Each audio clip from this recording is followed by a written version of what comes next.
سب تمہارا کرم ہے آقا کی بات اب تک بنی ہوئی ہے۔ بسم اللہ الرحمن الرحیم۔ ناظرین، آج ہم گفتگو کریں گے ایک نئے سلسلے کے ساتھ۔ بہت سارے دوستوں کے سوالات آئے اس متعلق کہ نماز جو حنفیہ ہے، جو حنفی نماز پڑھتے ہیں، اس متعلق قرآن و حدیث میں جو بھی دلائل ہیں وہ پیش کریں تاکہ یہ معلوم کی جا سکے کہ جو حنفی نماز پڑھتے ہیں وہ صحیح حدیث کی روشنی میں ہی پڑھتے ہیں، ان کا طریقہ نماز جو ہے وہ صحیح حدیث کی روشنی میں ہے۔ جو بارہا یہ مجھ سے سوال کیا جاتا ہے، کیونکہ وقت کی تنگی کی وجہ سے میں مختلف عنوانات کی جو ویڈیوز ہیں وہ اپلوڈ کرتا تو ہوں، لیکن پرانی بھی اپلوڈ کر رہا ہوں جو آج سے 5-6 سال قبل کی ہیں۔ ان کے اندر تو کئی لفظی غلطیاں بھی ہیں، چونکہ وہ طالب علمی دور میں اب بھی غلطی ہو جاتی ہے۔ کئی دفعہ میں بول جاتا ہوں کئی ایسے الفاظ جو کہ لفظی طور پر ٹھیک نہیں ہوتے۔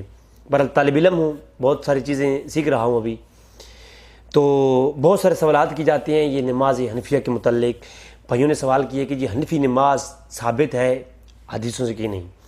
جب میں نے اس عنوان کے اوپر نظر ڈالی تو میں نے سوچا کیوں نہ ایک سیریز بنائی جائے جو مکمل، جس میں نماز کے متعلق تمام تر چیزیں سکھا دی جائیں، جبکہ میں نے نماز کے ہر جو ہے نا وہ نقطے کو حنفی جو فقہ نے بیان کیا ہے، ان تمام نقطے کو میں نے حدیث سے جب ثابت کرنا ہے تو کیوں نہ پھر جو ہے میں تمام تر نماز کے متعلقہ مسائل کو بھی بیان کر دوں مختصراً، تاکہ اس سے عوام اور خواص تمام تر جو ہے وہ یعنی اس سے فائدہ اٹھا سکیں۔ جتنی بھی اعتراضات کی جاتے ہیں یا فقہ حنفی کے اندر جو بھی طریقے رائج ہیں وضو کے، طہارت کے اور چیزوں کو پاک کرنے کے متعلق، پھر اس کے بعد نماز کے آغاز کے متعلق، نماز میں بسم اللہ جو تسمیہ ہے یا تعوذ ہے وہ اونچا پڑھنے کے متعلق، پھر سورہ فاتحہ امام کے پیچھے پڑھنے کے متعلق یا نہ پڑھنے کے متعلق، یا پھر اونچی آمین کہنے کے متعلق، یہ تمام تر رفع یدین کرنے کے متعلق تمام تر مسائل چونکہ اپنے وقت کے ساتھ آئیں گے، اور ہم جو ہے فقہ حنفی کی جو مسائل ہیں ان کو قرآن اور حدیث پر پرکھیں گے کہ آیا یہ تمام تر مسائل قرآن و حدیث سے ثابت ہیں کہ نہیں۔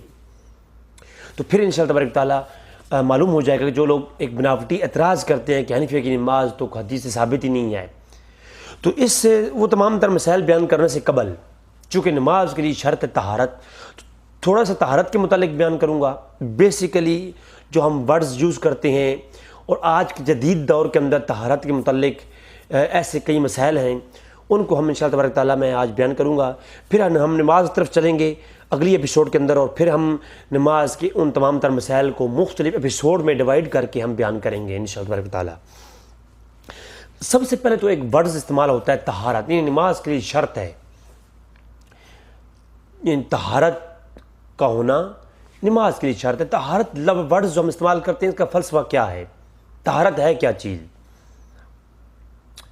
اس کے متعلق مختلف تعریفیں بھی علماء نے کی، اس کو مختلف طریقے سے ڈیفائن بھی کیا، لیکن آپ جانتے ہیں کہ فقہا کی ہر کتب کے اندر کتاب الطہارہ کے نام سے پورا چیپٹرز ہیں، ان کی تعریفیں کرتے ہیں، پھر اس کے متعلق جو حضور کے احکام ہیں، حضور کی جو حدیثیں ہیں وہ لاتے ہیں، اس کے اوپر احکام جو ہے وہ بیان کرتے ہیں۔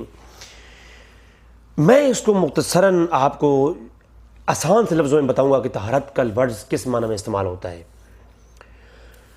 یعنی اس سے مراد نجاست سے پاک ہونے کا مطلب ہے، یعنی نجاست سے پاک کرنا طہارت کہلاتا ہے۔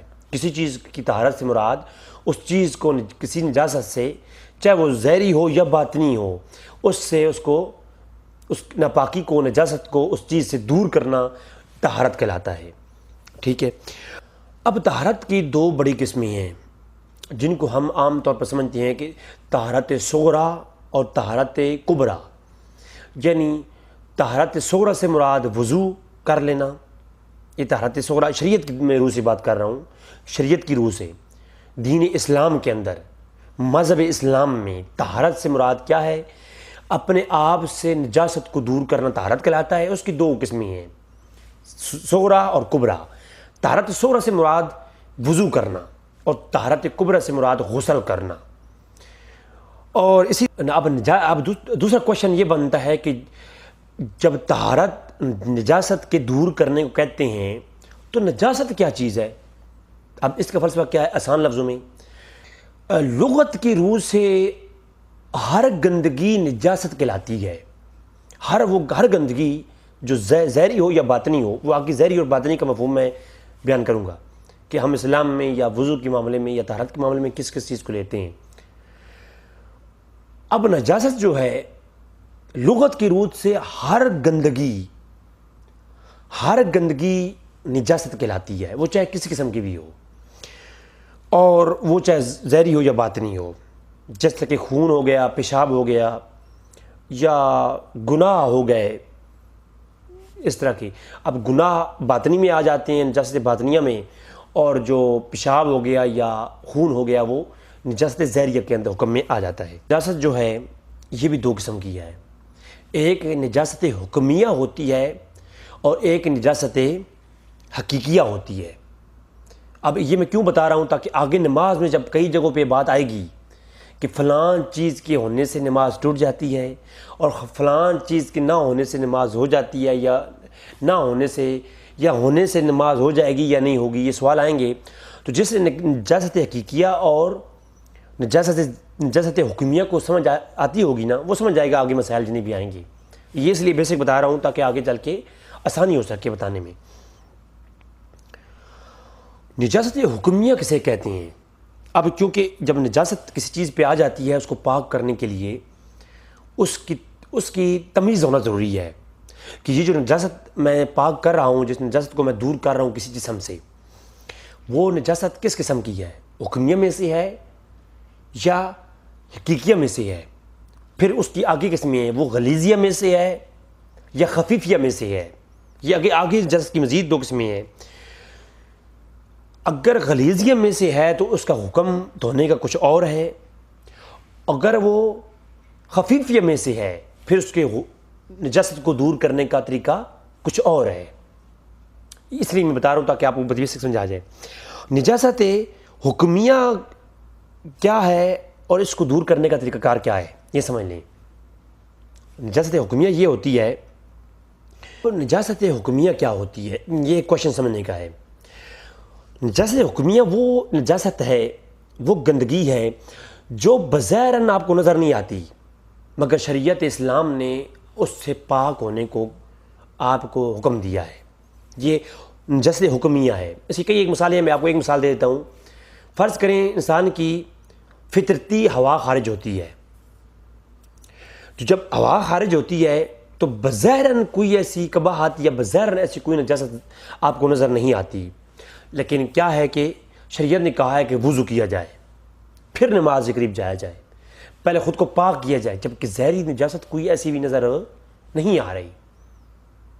اس کے علاوہ کئی اور ایک امور ہیں جو بظاہراً تو اس سے کوئی گندگی نظر نہیں آ رہی ہوتی، جبکہ دین کہتا ہے کہ آپ پہلے نہاؤ یا غسل کرو یا وضو کر لو، اپنے آپ کو طہارت میں لاؤ، نجاست کو دور کرو. بظاہراً کوئی نجاست نہیں ہوتی، لیکن دین پھر بھی کہتا ہے وضو کرو. تو وہ کیا ہوتی ہے؟ وہ نجاست حکمیہ ہوتی ہے. لیکن دین نے حکم دیا ہے، بظاہراً کوئی نجاست نظر نہیں آتی.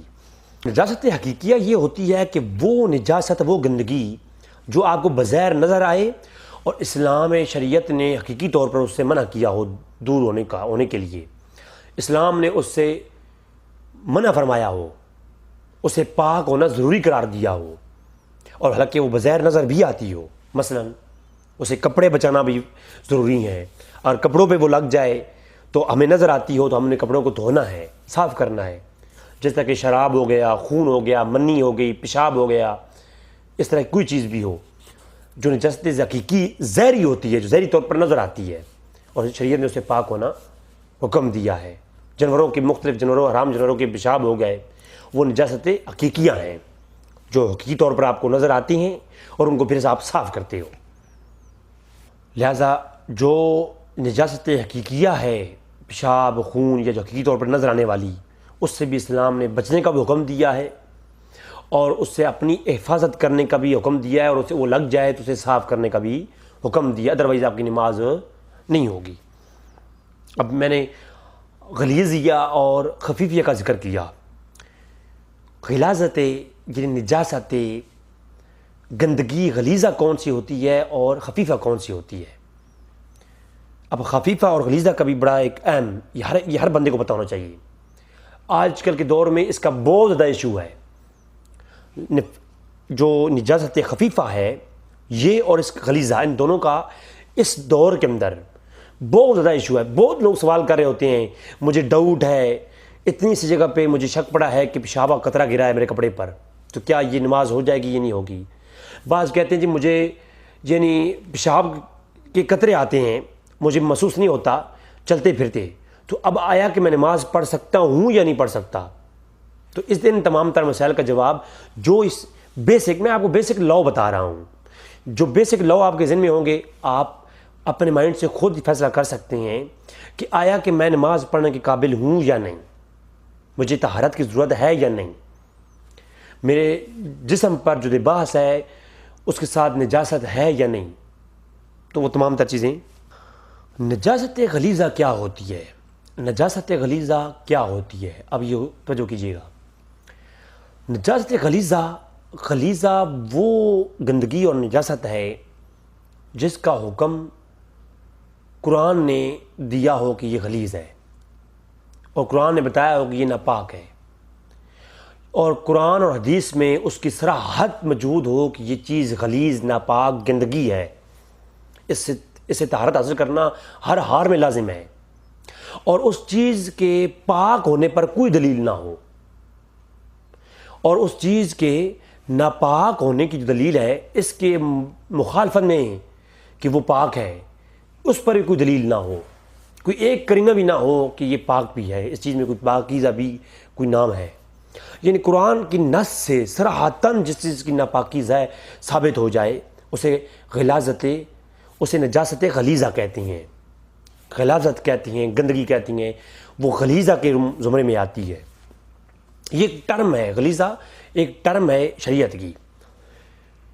اور مثلا جیسا کہ پیشاب ہو گیا، اس پہ بالکل صراحت ہے کہ اس پیشاب کا جو ہے نا وہ ناپاک ہے، اس پہ کوئی دوسری رائے نہیں ہے، نہ کوئی کہیں دلیل موجود ہے کہ پیشاب پاک ہے. جانوروں کا خون ہو گیا، پیشاب ہو، منی ہو گئی، جانوروں کا گوبر ہو گیا، مختلف حرام جانوروں کا پیشاب ہو گیا، یہ تمام تر چیزیں جو جانوروں کا یا انسانوں کا بہتا ہوا جو خون ہے، ان تمام پر اتفاق ہے یہ کیا ہیں؟ یہ ناپاک ہے، ان پر نص موجود ہے. یہ تمام تر چیزیں کیا ہیں؟ یہ ناپاک ہیں، یہ نجاست غلیظہ میں سے ہیں. نجاست غلیظہ اگر پیشاب وغیرہ یا یہ تمام تر چیزیں اگر یہ درہم کے برابر مقدار کی جگہ پہ لگ جائیں تو دھونا واجب ہے، اس میں نماز نہیں ہوگی. اس سے کم ہو تو پھر معاف ہے، اور اگر درہم کی مقدار سے زیادہ ہو تو پھر تو فرض ہے کپڑوں کو دھونا. یہ جہاں پر پھر نجاست غلیظہ لگی ہے نا تو پھر کیا ہے؟ فرض ہے. جسم پہ لگ جائے تو غسل فرض ہے. بات سمجھ آ رہی ہے نا؟ تو یہ نجاست غلیظہ کا حکم ہے. ایک دوسری ہوتی ہے نجاست خفیفہ. اب خفیفہ کیا ہے؟ ضرورت ہے آج کل کے دور میں نجاست خفیفہ کے بڑے مسائل ہیں. نجاست خفیفہ کیا ہے؟ یعنی ایسی نجاست، ایسی ناپاکی، ایسی نجس چیز جو آپ کے جسم پہ لگ جائے اور اس نجاست کے متعلق نہ تو قرآن میں کوئی حکم ہو کہ یہ ناپاک ہے، ایسی چیز، ایسا مٹیریل یا ایسی کوئی چیز جو کپڑے پہ لگ جائے اور آپ کو اس کے متعلق پتہ، اس میں دلیل نہ ہو آپ کے پاس کہ یہ پاک ہے یا ناپاک ہے. ناپاک ہونے پر کوئی دلیل ہو، نہ پاک ہونے پر دلیل ہو، دونوں طرح کی دلیل نہ ہو. یعنی وہ شک میں چیز ہو کہ یہ چیز شک میں ہے کہ یہ پاک ہے یا ناپاک ہے. ایسی کئی چیزیں ہیں جن پر یہ یعنی اتفاق نہیں رہا اہل اسلام کا کہ یہ چیز پاک ہے یا ناپاک ہے، تو شریعت میں بھی اس کی کوئی وضاحت نہیں آئی. تو لہٰذا ایسی چیزوں کی جو نجاست ہے وہ نجاست خفیفہ کہلاتی ہے. مثلا حلال جانوروں، مثلا گھوڑا، اونٹ، گائے وغیرہ کا پیشاب، اس کے بارے میں علماء کہتے ہیں یہ نجاست خفیفہ ہے. اسی طرح حلال چڑیا یا اس جیسے چھوٹے جو پرندے ہیں ان کی نجاست جو ان کی بیٹ ہے وہ بھی نجاست خفیفہ میں ہے. وہ لگ جائے، اس کو اوپر سے ہٹا دیا جائے تو نماز ہو جاتی ہے. علماء اس میں یہ رائے رکھتے ہیں. چونکہ یہ کیا ہے نجاست خفیفہ میں آ جاتی ہے۔ اسی طرح دیگر جو پرندے ہیں جیسے کہ اس میں یہ کوا وغیرہ شامل نہیں ہے، حرام پرندے شامل ہرگز نہیں ہیں۔ جو حرام پرندے ہیں کوا ہو گیا، چیل ہو گئی، یہ تو حرام ہے، ان کی جو ہے نا ان کی نجاست جو ہے وہ بھی غلیظہ ہے اور کپڑا دھونا فرض ہے، ٹھیک ہے، اگر وہ لگ جائے تو نماز نہیں ہوگی۔ اب خفیفہ کا جو حکم ہے وہ کیا ہے؟ نجاست خفیفہ یعنی یہ چھوٹے پرندوں کی بیٹ وغیرہ یا ان تمام تر چیزیں یہ اگر لگ جائیں کپڑے کے اوپر تو اس کی جو ہے اس کا حکم کیا ہے؟ اس کا حکم یہ ہے جو اس تمام تر کپڑے کی جو لینتھ ہے، لمبائی ہے، اس کا جو چوتھائی حصہ ہے اس سے بھی کم جگہ پہ لگی ہو نجاست خفیفہ، یعنی جس چیز پر لگی ہوئی ہے نا یہ نجاست خفیفہ جس پہ لگ گئی ہے اس کے 4 حصے کریں، ان 4 حصوں میں سے اگر چوتھے حصے سے بھی کم جگہ پہ لگی ہوئی ہے تو پھر بغیر دھوئے نماز ہو جائے گی۔ نجاست خفیفہ کم جگہ پہ لگی ہوئی ہے، چوتھائی حصے سے بھی کم جگہ پہ لگی ہوئی ہے تو نماز ہو جائے گی، لیکن اگر چوتھائی حصے سے زیادہ جگہ پہ لگی ہے تو پھر دھونا لازم ہے، نماز نہیں ہوگی۔ تو یہ نجاست کا حکم ہے، تقریباً بات سمجھ آ جائے گی۔ اچھا بعض پوچھ ہوتے ہیں جی کپڑے دھونے کا حکم کیا ہے؟ کپڑے پہ لگ جائے نجاست غلیظہ لگ جائے تو کپڑے کو کیسے پاک کیا جائے؟ تو آج کل تو یہ جو ہم تو عرب کنٹریز کے اندر ہوں میں ادھر، اور ادھر تو میں دیکھتا ہوں ادھر تو مشینز آٹومیٹکس ہیں، ان کے اندر آٹومیٹکلی پانی آ رہا ہوتا ہے، وہ اس میں دھوتی ہیں اور پھر دوبارہ صابن بھی اندر ہی ہوتا ہے، تو وہ صابن بھی اندر ہوتا ہے، دھونے کے بعد وہ آٹومیٹکلی پانی ریموو ہوتا ہے، پھر دوبارہ سے پانی آتا ہے، پھر ریموو ہوتا ہے، پھر وہ اندر سے ویکیوم کریٹ ہوتا ہے اور وہ کپڑوں کو خشک کر لیتی ہے۔ تو ایسی مشینیں جن کے پاس ہیں وہ تو ایک دفعہ ڈال دیں گے، جب کپڑا دھل کے پاک باہر آ جائے گا تو وہ پاک ہے۔ لیکن جو پاکستان کے اندر ہم مینولی جو مشینز یوز کرتے ہیں کپڑے دھونے کے لیے یا ہاتھ سے دھوتے ہیں، تو ضروری یہ ہے کہ پانی ایک دفعہ آپ کپڑے کو دھوئیں، خوب نچوڑ لیں، دوبارہ پھر اس بالٹی کا جو پانی ہے وہ ختم کر دیں، جس بالٹی میں یہ برتن میں آپ دھو رہے ہیں اس کو خالی کر دیں، نیا پانی ڈالیں، پھر دوسری دفعہ دھوئیں، پھر اس کو خوب نچوڑ لیں، پھر اسی طرح 3 بار کریں۔ تو جب 3 بار آپ کر لیں گے وہ چیز پاک ہو جائے گی۔ ایک اور سوال ہوتا ہے جی جو چیزیں نچوڑی نہیں جا سکتی ان کے بارے میں کیا حکم ہے؟ تو ان کے بارے میں حکم یہ ہے کہ قالین ہو گئی یا اس طرح کی کوئی چیز اور کئی چیزیں ہو گئیں جو ناپاک ہو گئیں، تو ان کو آپ دھونے کے بعد آپ ان کو اس جگہ پہ رکھ دیں جہاں پر وہ اس کا پانی ٹپکے۔ جب پانی سارا ٹپک جائے نا پھر دوبارہ سے دھوئیں، پھر پانی ٹپک کے خشک ہو جائے پھر دوبارہ تیسری بار دھوئیں، یعنی 3 بار دھوئیں اور وہ پانی جب ٹپک کے خشک ہو جائے پھر دھوئیں، 3 بار دھوئیں گے تو وہ چیز پاک ہو جائے گی۔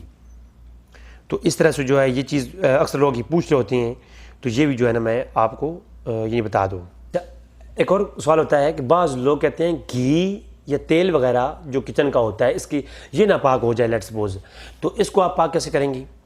جتنی مقدار میں گھی یا تیل ہے آپ کے پاس اتنی ہی مقدار میں اس میں پانی ڈالیں، اس کو ہلاتے رہیں، مکس کریں، مکس کرنے کے بعد اسے رکھ دیں، جب پانی دوبارہ اوپر آ جائے گا آپ اس کو نکال دیں، پانی کو الگ کر لیں، پھر دوبارہ پانی ڈالیں، 3 بار ایسا کریں گے وہ بھی پاک ہو جائے گا۔ اور باقی شہد کے متعلق یا بس اس بارے میں تو میرے خیال میں بتانے کی ضرورت نہیں ہے۔ یہ تھا طہارت کا مسئلہ، طہارت ہے تو جب طہارت ہوگی تو اس کے بعد انشاءاللہ تبارک تعالیٰ آپ نماز کے لیے کھڑے ہوں گے۔ اگلے انشاءاللہ ایپیسوڈ میں ہم بتائیں گے کہ وضو کیا ہے اور وضو کے بارے میں ہم مختلف احکام آپ کے سامنے رکھیں گے۔